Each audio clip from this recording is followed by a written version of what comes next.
के पुत्र और तमिल सरकार के मंत्री उदयनिधि स्टालिन के द्वारा सनातन धर्म पर विवादास्पद टिप्पणी पर भड़के हनुमानगढ़ी के संत, हनुमानगढ़ी के महंत ज्ञानदास के उत्तराधिकारी संकट मोचन सेना के राष्ट्रीय अध्यक्ष संजय दास ने जताई नाराजगी।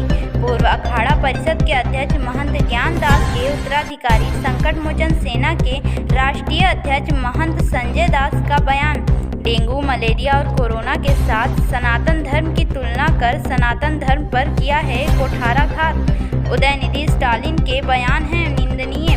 सनातन धर्म सभी धर्मों की है जननी। उदयनिधि स्टालिन के पूर्वज ही हैं सनातन धर्म से।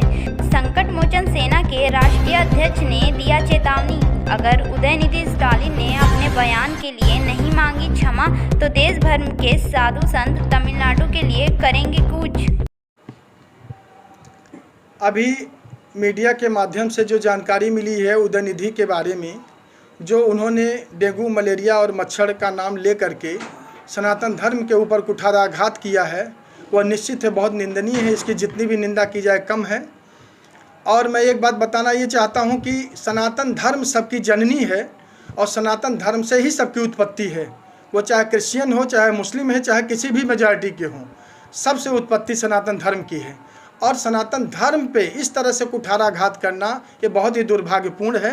निश्चित है आने वाले समय में उसका उनको फल मिलेगा। क्यों? क्योंकि इनके जो पूर्वज हैं वही सनातन धर्म से हैं।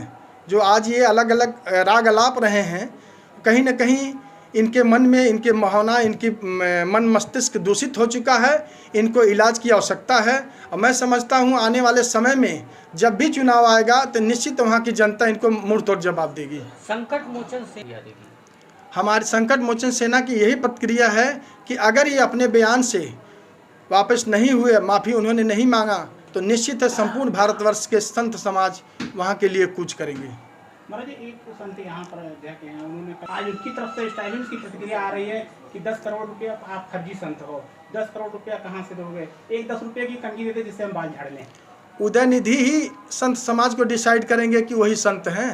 वो तो सबसे बड़ा भ्रष्ट वो स्वयं है जो इस तरह से सनातन धर्मियों के ऊपर कुठाराघात कर रहा है, बोल रहा है। वो तो स्वयं बहुत बड़ा भ्रष्ट है। और उसका बाप मुख्यमंत्री होते हुए भी उसके मन, उसके हृदय में, इसीलिए उसके हृदय में जरा सा भी मानवता है नहीं कि जो सारे संत समाज या जो है जिस तरह से सनातनी धर्म के लोग इस तरह से पूरे जीव मात्र को संगठित करके लेके चल रहे हैं, तो कहीं ना कहीं वो बौखलाहट है। और संतों के ऊपर या किसी के ऊपर जो कुठाराघात उसके द्वारा हो रहा है वो बहुत निंदनीय है। निश्चित है उसका खामियाजा उसको भुगतना ही पड़ेगा।